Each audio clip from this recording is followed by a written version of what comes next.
Good evening, ladies and gentlemen. Elections in India have a way of bringing out the hidden feminist in our politicians. We get to hear loud slogans of Nari Shakti to chants of Ladki Hoon, Lad Sakti Hoon. Our netas hope they can galvanize women voters and use them as a Brahmastra to vanquish their political nemesis in elections. But who has the right intent to empower women? Kiski niyat sahi hai? Let's start with some news hour facts. Here's what women think. There are 46.1 crore women voters in India and 46.6% women turnout in the 2019 general elections.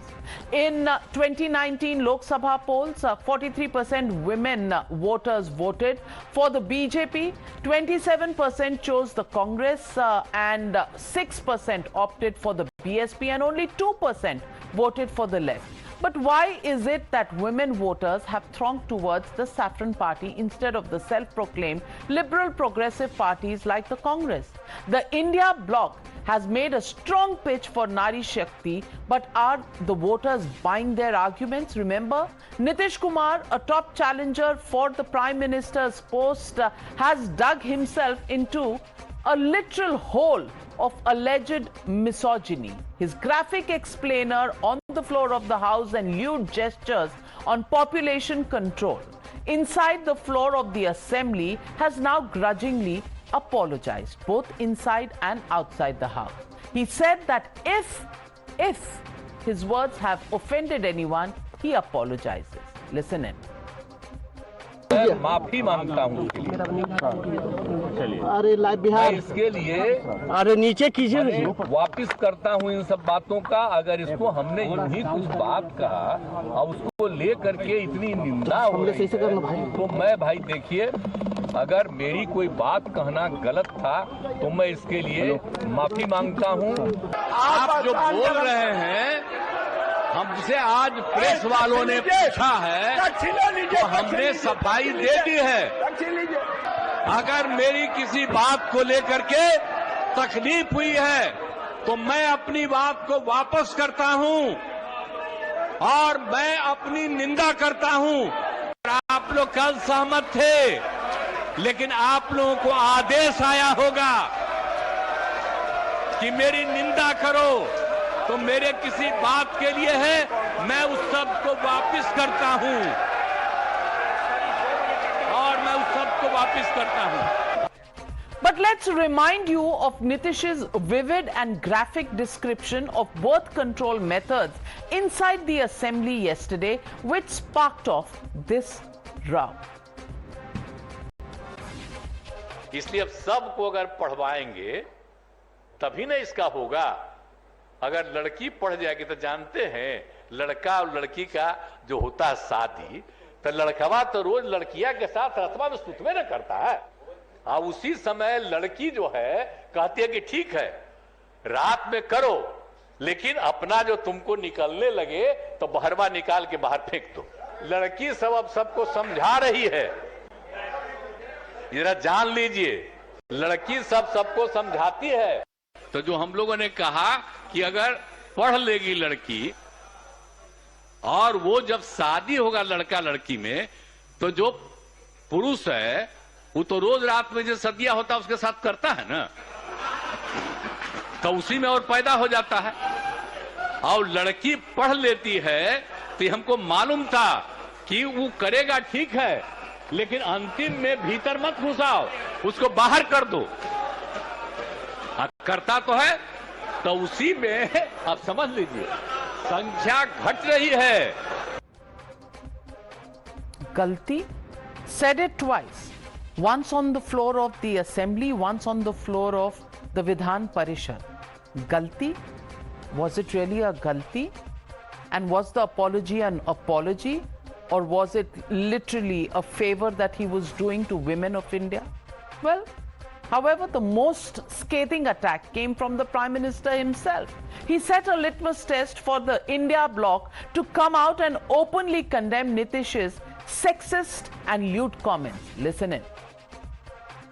ये गठबंधन, गठबंधन, ये India alliance इस INDI alliance के एक बहुत बड़े नेता विधानसभा के अंदर, जिस सभा में माताएं बहनें भी मौजूद थी, कोई कल्पना नहीं कर सकता है ऐसी भाषा में बद्दी बातें की। कोई शर्म नहीं है उनको। इतना ही नहीं, इंडी अलायंस का एक भी नेता माताओं बहनों के इतने भयंकर अपमान के खिलाफ एक शब्द बोलने के लिए तैयार नहीं हुआ। जो माताओं बहनों के प्रति ये दृष्टिकोण रखते हैं, वो कभी आपका भला कर सकते हैं माताएं बहनें? But did the India bloc pass the litmus test? You decide. Remember, Sonia Gandhi wrote women's reservation bill hamara hai, but she won't condemn Nitish's misogyny. Priyanka Gandhi declared ladki hu lad sakti hu, but silent on Nitish. Rahul Gandhi made a strong pitch for women's rights, saying Aadhi Abadi pura hak, but he too is conspicuously silent today. All the other leaders, no comment, nothing but silence. And that is worse than the justification of Nitish's alliance partner in the RJD. A tweet which literally I'm too embarrassed to even read out, but you have it on your screen. The RJD justifies his comments by citing sexual assault on girls in Manipur. They also reminded how women wrestlers were allegedly assaulted at Jantar Mantar. Meanwhile, some in the Congress feigned ignorance, while Rabdi Devi said, "Galti ho gayi." Listen in to all of these comments. Nitish बाबू हमारे लिए बहुत सम्मानीय हैं। आप उनके statement से मैंने अभी तक स्टेटमेंट ही नहीं देखा। आप मुझे इसलिए, मैं तो मध्य प्रदेश में व्यस्त हूँ अभी। ऐसा बात नहीं, कोई कर गया, गलती कोई कर गया, इसके लिए माफी मांग रहे हैं। सदन चलने देना चाहिए। आज माननीय मुख्यमंत्री जी ने खुद विधानसभा में, विधान परिषद में और फिर आप लोगों के समक्ष खेद प्रकट कर चुके हैं। तब इस बात पर कोई किसी को इसको अब तिल का ताड़ बनाने की जरूरत नहीं है। और रही जहां तक भारतीय जनता पार्टी की बात, तो भारतीय जनता पार्टी के लोग, उनके नेता पहले अपने गिरेवा में झांके। So the legitimate question we are asking on the News Hour tonight, Nari Shakti mere poll slogan? That's the question, and that's the debate coming up on the other side.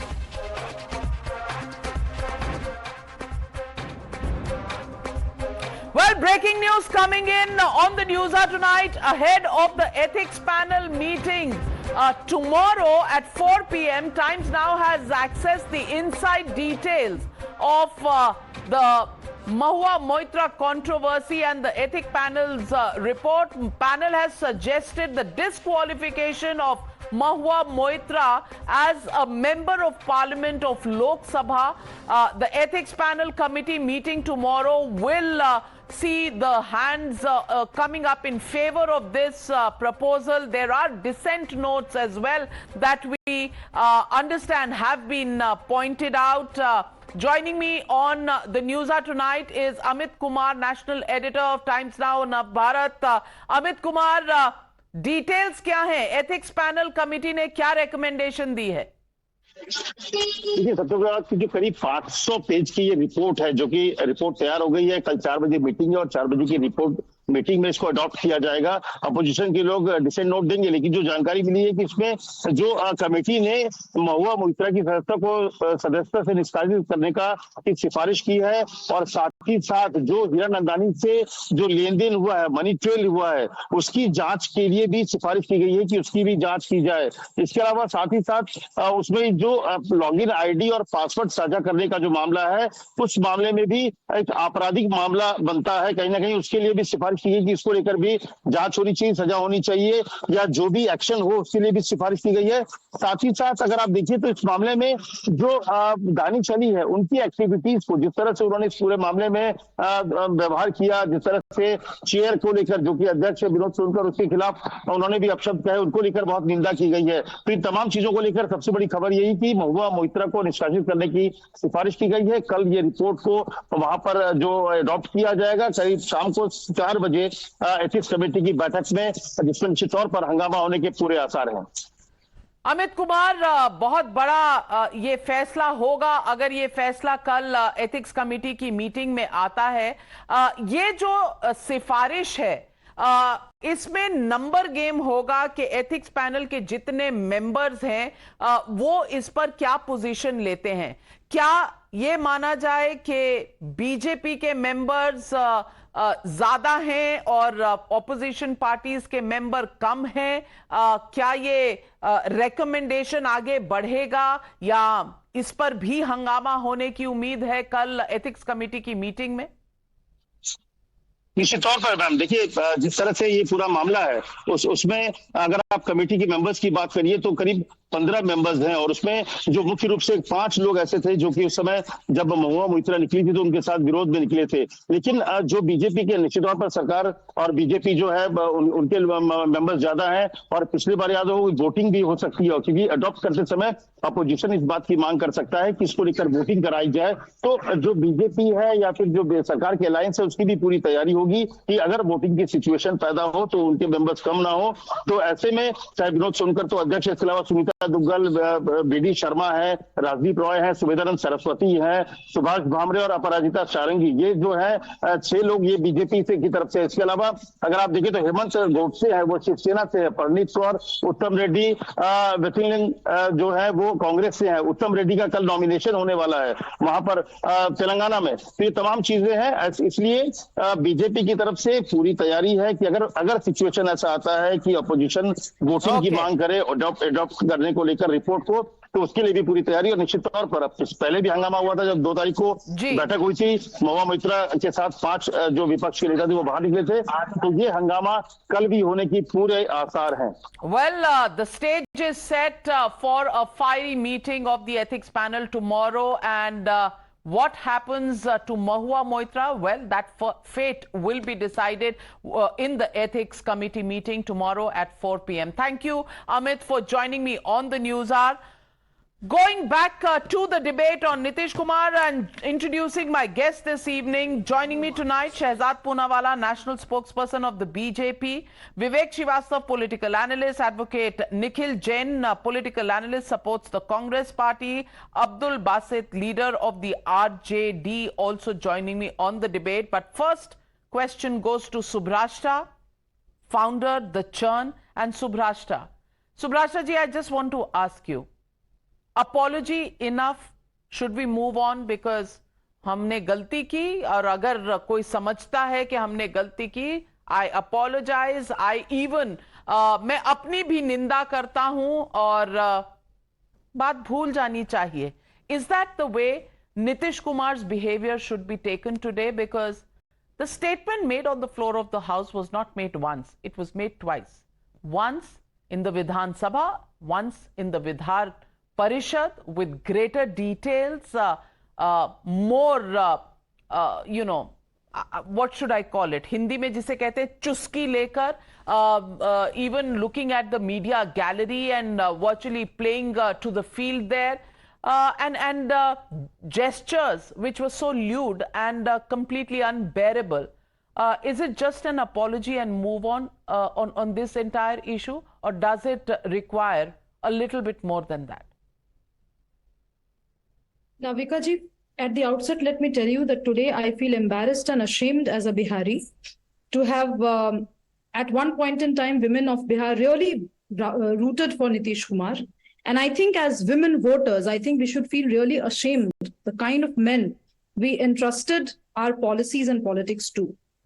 Having said that, let me tell you that the apology that Nitish Kumar gave sounds not just insincere. It is as if women in this country, especially women in Bihar, are so, according to him, are so fickle that they would actually believe in every word that he uttered in the name of an apology.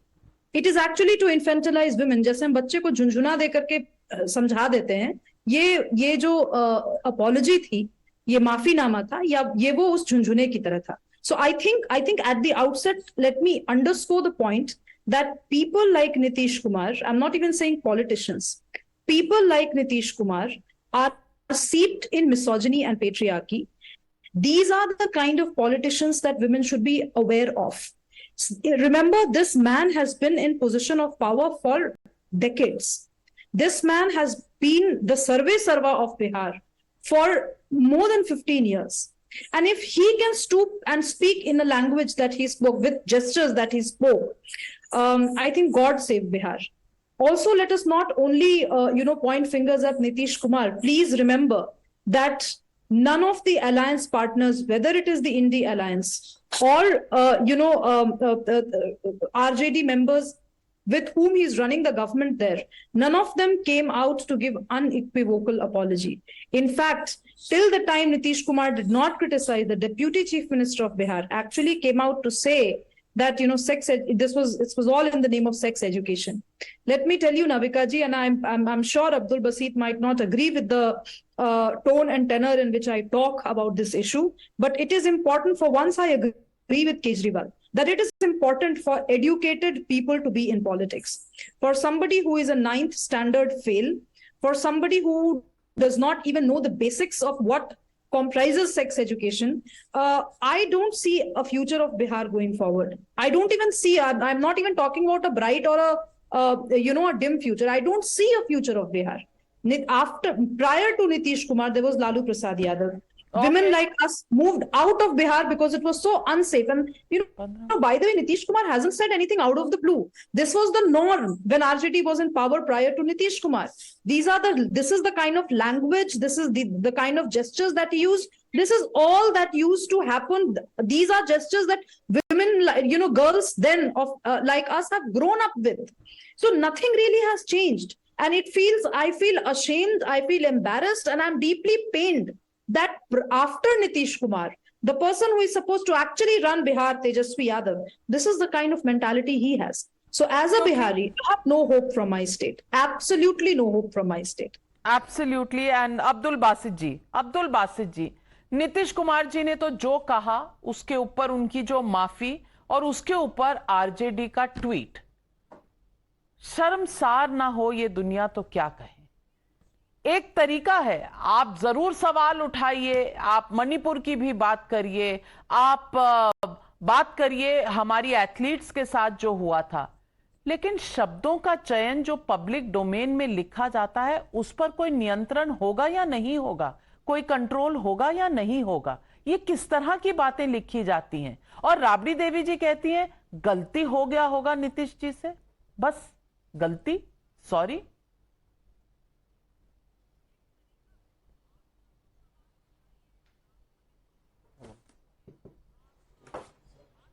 कोई जवाब? कोई जवाब? चलिए जवाब नहीं है। देखिए ma'am जी, नविका जी, मैं कल से 104 चैनल मैंने मतलब स्टडी किए हैं, 10-12 चैनल पे मैं बैठा भी हूं। मुझे ये समझ में नहीं आ रहा है कि मीडिया का एजेंडा कहां तक सेट है। ये सब चीजों से क्या देश को फायदा हो रहा है इस डिबेट को चलाकर। ठीक है, हमारे एक लीडर ने, उनके मुंह से क्या निकला, उनकी कोई ऐसी इंटेंशन नहीं थी, मगर आप आज रात से 104 चैनल पे मैं देख चुका हूं। इस डिबेट से मुझे बताइए कि देश का क्या भला हो रहा है। क्या एक तो आप चुने मुख्यमंत्री जिसने अगर आप तय करेंगे कि विधानसभा और विधान परिषद के अंदर क्या बोला जाएगा और मीडिया क्या डिबेट करेगा, ये भी आप ही तय करेंगे, ये भी आप ही तय करेंगे। सुनिए, देखिए नॉर्थ ईस्ट के पांचों मुख्यमंत्रियों ने जो अब्यूज लैंग्वेज इस देश को दी है, आपने कभी उसके ऊपर बात करी? गोवा के चीफ मिनिस्टर ने क्या बात करी, माफ कीजिएगा वो दुनिया में नहीं है, आपने उसके ऊपर कभी डिबेट करी?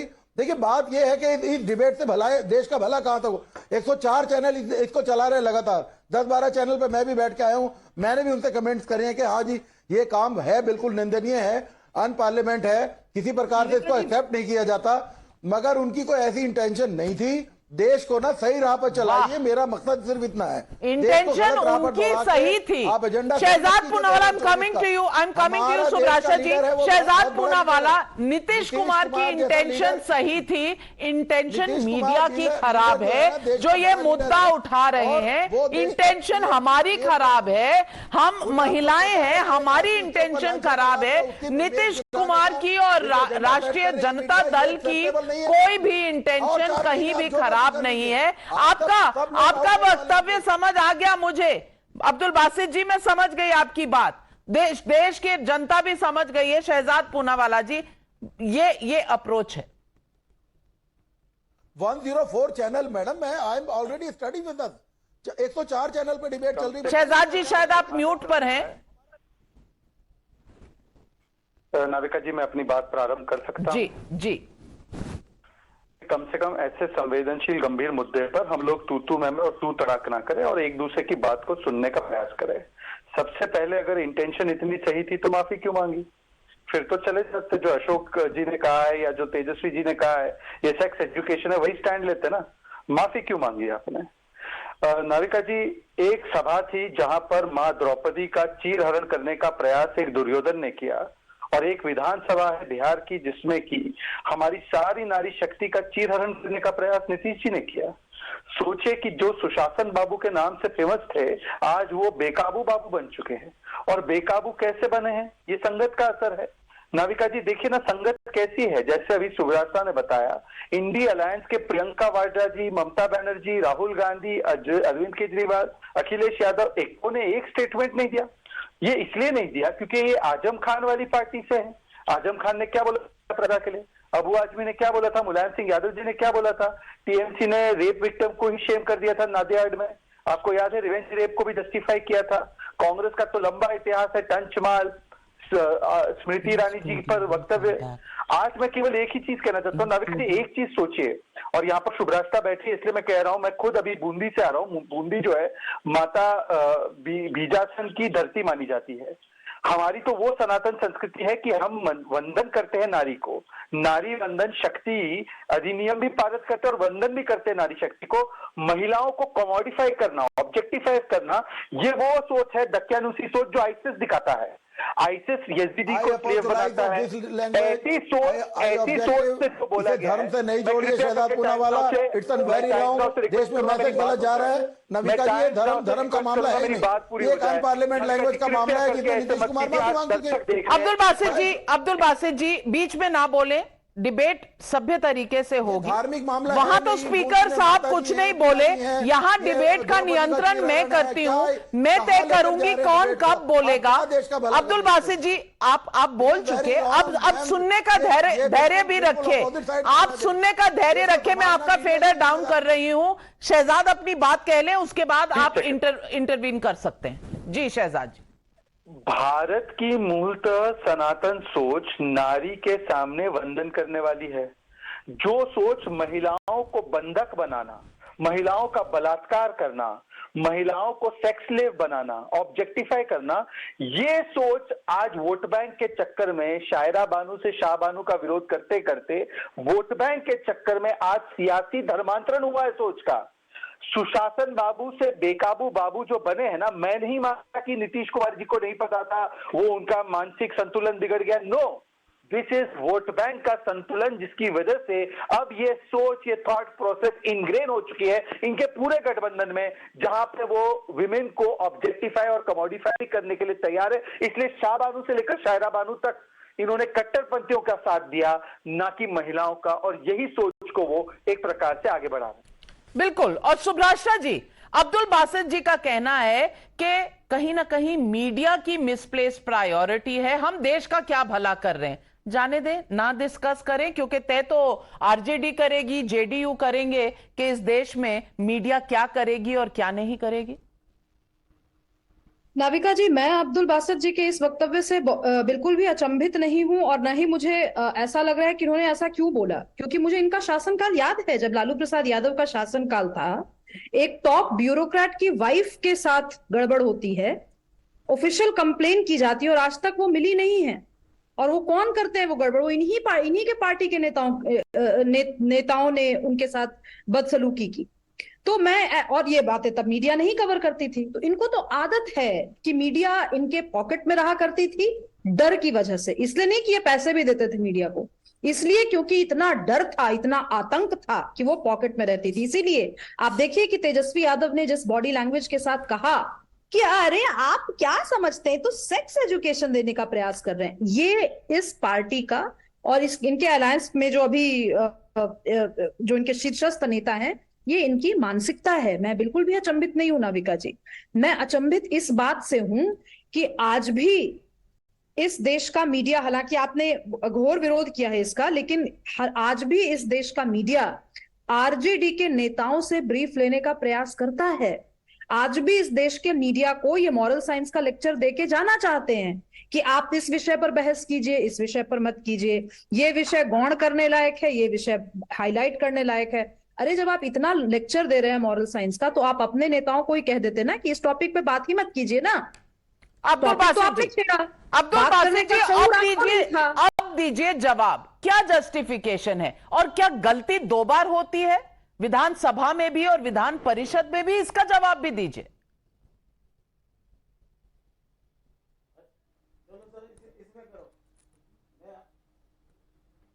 अब्दुल बासित जी, मुझे लगता है मेरी आवाज नहीं जा रही, लेकिन सवाल निखिल जैन मैं आपसे भी पूछूंगी। Nobody in the Congress thought it important to respond to this entire sequence of events, और बल्कि पूछा जाता है तो कहते हैं मैंने भाषण सुना नहीं, मैं मध्य प्रदेश में हूं। मध्य प्रदेश में क्या न्यूज नहीं जाती?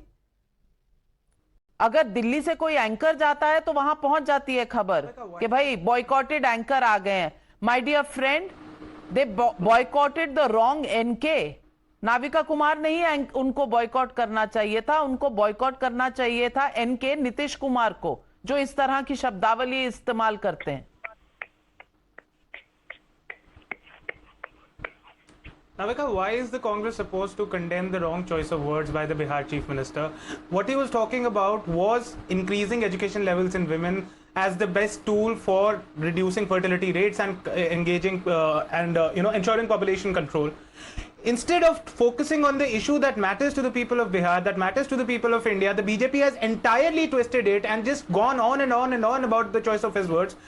I was on your channel yesterday. I condemned his choice of words. I will still condemn his choice of words, and he's done it himself. How he has apologized for his choice of words, but the BJP constantly wants to distract the country from the issues that are important. Choice of words not once but twice. You mean to say that he did not realize that he had chosen the wrong words on his own? It took the outrage of the entire country to make him realize that he had chosen the wrong words, Nikhil Jain? Really? And the gestures on the floor of the House, where you have special privileges that normal citizens like us cannot go and file a charge against him. The BJP and its ecosystem is. This is not about the BJP, sir. This is not about the BJP. This is about women. This is about the objectification about women. Who refers to Sonia Gandhi as 50 crore ki girlfriend? My friend, Navika, tell me this. My friend, is it all right to call a woman 50 crore ki girlfriend? Does the India Alliance expect to stand apart by using the statements of Nitish Kumar? Is it all right to call a woman 50 crore ki girlfriend? Is it all right to call a woman 50 crore ki girlfriend? Is it all right? Yes or no? Shehzad would want to answer I that. completely condemn that statement, but I want to ask you, do two wrongs make a right? Do two wrongs make a right? And it was Narendra Modi who made that statement. No, I want you to respond on Nitish Kumar. The words was wrong by Nitish Kumar. He's Nitish apologized for it. My friend, you are picking up statements of 10 years ago. Please tell me about the statement about 10 hours ago. Why are you deflecting the 10 years ago, question? Modi was still the Chief Minister of Gujarat. Navika, 10 years ago, Narendra Modi was still the Chief Minister of Gujarat. He was not some roadside lunatic. He was a respected Shehzad Poonawala, please respond. A constitutional post holder. Yet he went around saying things like that. Shehzad Poonawala, please respond. Let's go by what Nikhil says, and don't interrupt me, Nikhil. Nikhil, in that statement that you alleged, nobody has been identified. here, but the women of Bihar have been identified. And you are putting up this as an excuse. And suddenly it's become about choice of words, sir. This is choice of intention. If this is the choice of people that he had, that they come out and defend it as sex education, you just said that the choice of words is wrong. So what is the RJD tweet? What is Tejasvi Yadav? And by the way, Priyanka Vada and Supriya Srinath, do you know about Supriya Srinath? She screams and shouts on every issue under the sun. How come today's issue she has nothing to say? मतलब convenience के हिसाब से outrage. Just forget that. I am sitting in Kota. You know who's been given the ticket here? मर्दों का देश है इसलिए बलात्कार होगा, मिस्टर धारीवाल. ये भी choice of words slip हो गया क्या? आप तो intentionally ऐसे कर रहे हो भाई. And you're doing it because you have to cater to a certain vote bank. And therefore you oppose Nari Shakti Vandan Adhiniyam. But if it comes to objectifying women, if it comes to keeping them in the bondage of triple talaq, you are the first one to support it. Abdul Basit is doing only thing that is natural to him. He is supporting this because he believes the statement is correct. Vivek Srivastava, you know, can there be any justification? And I want to ask you, was this just a galti? Because galti एक बार होती है, गलत शब्द निकलते हैं, एक बार निकलते हैं. ये सोचे समझे शब्द है. पहली बार कब था? दूसरी बार उससे ज्यादा graphic, more gestures, lewd gestures, and more chuskis and playing to the gallery that was happening. Vivek Srivastava, the words, the body language, So, Navika, I would these not like are to extremely important for you to condemn right now, because if you deflect the question, I'm not going to allow that. Fine. I'm not going to deflect. And he has already apologized for it. But I would like to not repeat what Abdul Basit or other people have already said. I would like to add more to the content of your debate. Number one, 2005, when Nitish Kumar came into power, he went against the wishes of Mr. Modi, Sushil Modi, and the BJP crowd and many other of his supporters, and gave 50% reservation to women in Panchayati Raj, which in 2007 was extended to local bodies and finally also to jobs. And Bihar today, as per international reports, has the highest amount of women participation in the democratic process. This is the report of United Nations that I can quote. Now, he's a progressive chief minister. What he said was wrong. His choice of word was wrong. Everybody is condemning it. But there is one more thing. You see, he also said something else within the last few days, which nobody is talking of. He said reservation should be increased from 50% to 75%. बिल्कुल. Whether it is the Dalits or the OBCs. भीख दीजिए. आप दीजिए भीख सबको, क्योंकि आपको भीख देना अच्छा लगता है. हमने महिलाओं के लिए आरक्षण दिया, so tomorrow we have the right to insult them. We are giving women's reservations so that tomorrow we can objectify them. We are talking about birth control, population control, sex education, but it gives me the right to use lewd gestures. It gives me the right to use horrendous expressions. Well, ladies and gentlemen, I just want to ask you just one question. Women important for them as a vote bank, or women actually should be getting the respect that they deserve? Do you really think all of these netas, especially people like Tejasvi Yadav and Nitish Kumar, are they giving any respect to women when they talk about empowering them? Is this empowerment? And what about the India Alliance? How come they've lost their voice on this issue just suddenly? Why? Every day they have many things to say, condemn many things, especially the Prime Minister. How come this time their voice is totally gone silent? Why? Because it's women in this country which are not as important as the coalition to defeat Narendra Modi? Is that their priority? That's the question we'll continue to ask. Thank you very much to all my viewers, and thank you, my panelists, for joining me on debate number one. On the other side, the heart-rending story of a survivor of October 7th in Israel, and a man who's lost his sister and has heard nothing from her in the last 33 days. Their turmoil and their heartbreak on the other side.